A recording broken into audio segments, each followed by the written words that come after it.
Hello everyone and welcome to another bass singer reaction and the first one of the Halloween mini-series that I'm doing. As you can clearly tell from my mask, I feel like Lord of Bones from Game of Thrones. You guys know who I'm talking about. I got this pirate flag hanging out, skeleton pirate flag. Got my Charles Vane pirate shirt. Got another big pirate flag hanging up there, but that's always up there anyway. Love pirates, love skeletons, stuff like that. Anyway, guys, today we are doing a highly requested one that I have warned everyone I was saving for Halloween. And this is Geoff's The Headless Horseman. Guys, if you like what I'm doing, in addition to subscribing and liking and commenting and suggesting songs you want me to analyze and react to, consider donating to my Patreon for as little as $1 a month for behind-the-scenes access and merchandise and Discord server and seeing my stuff in rough draft form and getting behind-the-scenes to look into my life and having one-on-one conversations with me and stuff like that. $1 a month. Check it out in the description below. And without further ado, let's check out Geoff Castellucci's The Headless Horseman bass singer cover.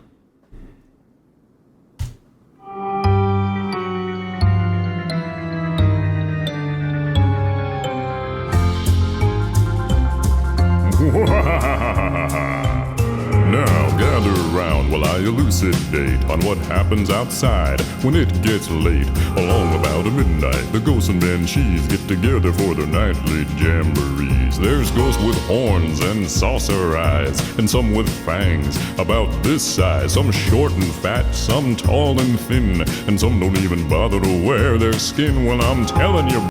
So before we go on, this is great. So from what I remember from the premiere, whenever this was, like a year ago, nothing crazy, well, it was probably around Halloween, a year ago, right? Nothing crazy complicated in this arrangement, right? It's a lot of him solo, and then I know his heads chime in, and he sings some crazy low notes. What I love that Geoff's doing, and what's so fitting, is he's putting on this very thorough Ravenscroft, kind of dark, ghost-like, scary man voice. And he's over-darkening.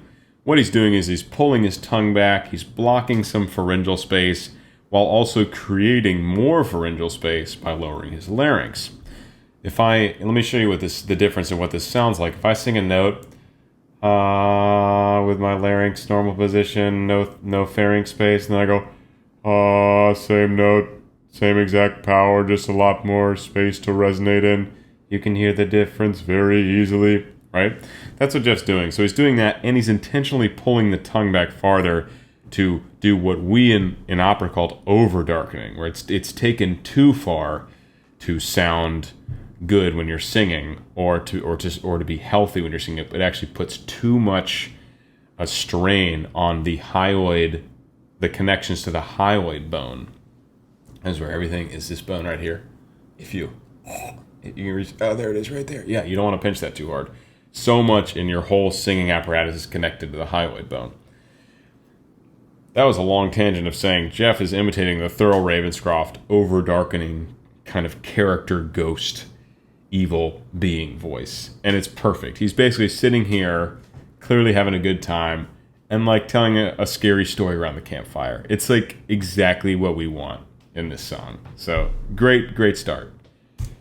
Brother, it's a frightful sight to see what goes on in the night.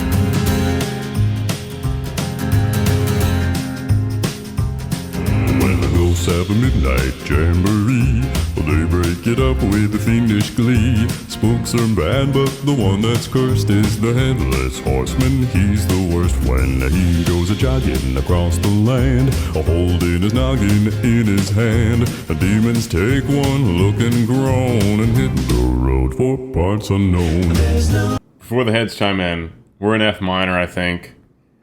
Do, do, do, do, do, do. So he's getting down to C2 a lot. All those low notes where he's going, dum, dum, those are all C2s on the bottom there. So that's where we're at pitch-wise. We're in F minor when he does that kind of classic 5-1 jump. Whoop. He's going C2 to F2. And now for the trio here, the Headless Trio.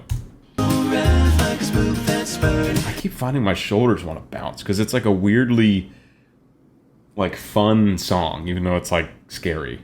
I don't know. like him and he's really murdered. Swear through the longest days that Yeah, he'll show them that he can get ahead. the Headless Horseman needs a head. The Headless Horseman needs a head. Close all the windows, lock the doors. Unless you're careful, he'll get yours. But don't think he'll hesitate a bit, cause he'll tip your top if it'll fit. And he likes 'em little, likes 'em big. Hard in the middle or a wig. Black or white or even red. The Headless Horseman needs a head. The Headless Horseman needs a head. The Headless Horseman needs a head. It's after midnight, so listen good. Better stay at home like you should, cause right outside and waiting The there. Headless Horseman. He's out looking for a headed child. I can even get these things on. Come on. You cannot reason with a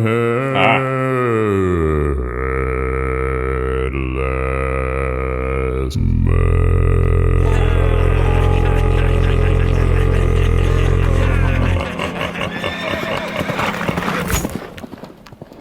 And all their heads are gone. Good, we got double skeleton pit viper. I don't even know how these look on my face right now. Probably real stupid, but that's okay. It's the thought that counts. We got skelly pit vipers. A very special occasion this month. Twice, I believe. Where did he end up?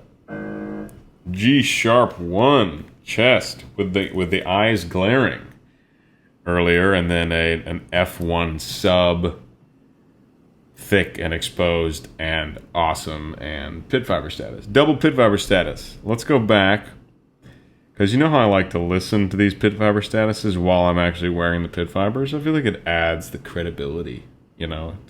I don't want it to only be retroactive. I want my pit viper energy to intertwine with the pit viper energy being sent out by Geoff in this double pit viper extravaganza. So here we go. Let's do this and then we'll wrap it up. It should be a short video. You know, there's not a whole lot to break down here. It's just pretty much Geoff doing character Thurl Ravenscroft voice singing. It's pretty simple arrangement. 3-part harmony with the 3 heads sitting there. And he's just telling a scary story around a campfire with some like light instrumentation.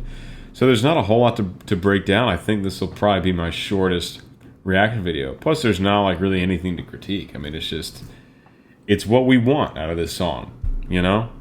It's exactly what we want. I think he nailed it. So let's listen to this double pit viper and then we'll call it a day. You should, cause right outside and waiting there. Headless Horseman. He's out looking for a headed child, so don't stop to figure out a plan. You cannot reason with a headless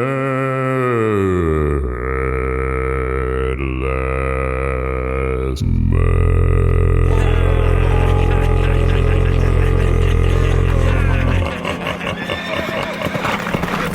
Oh, I do like how the heads are just cackling there when he hits that F1 sub. They're like, haha, that's my boy.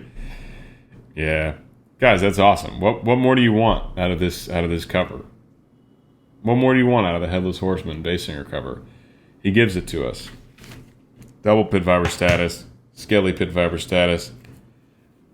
Geoff, you did it again. I had a lot of fun listening and reacting to this one, and weirdly shimmying my shoulders, like I imagine like skeletons in like a line dance doing.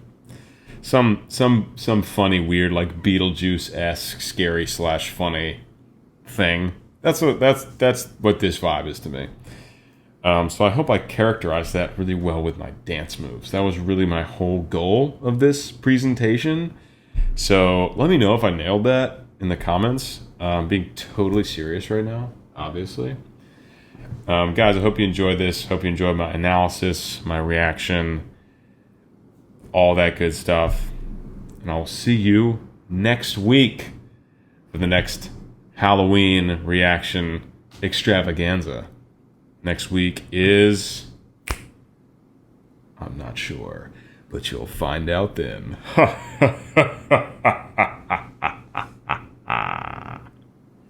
See you then.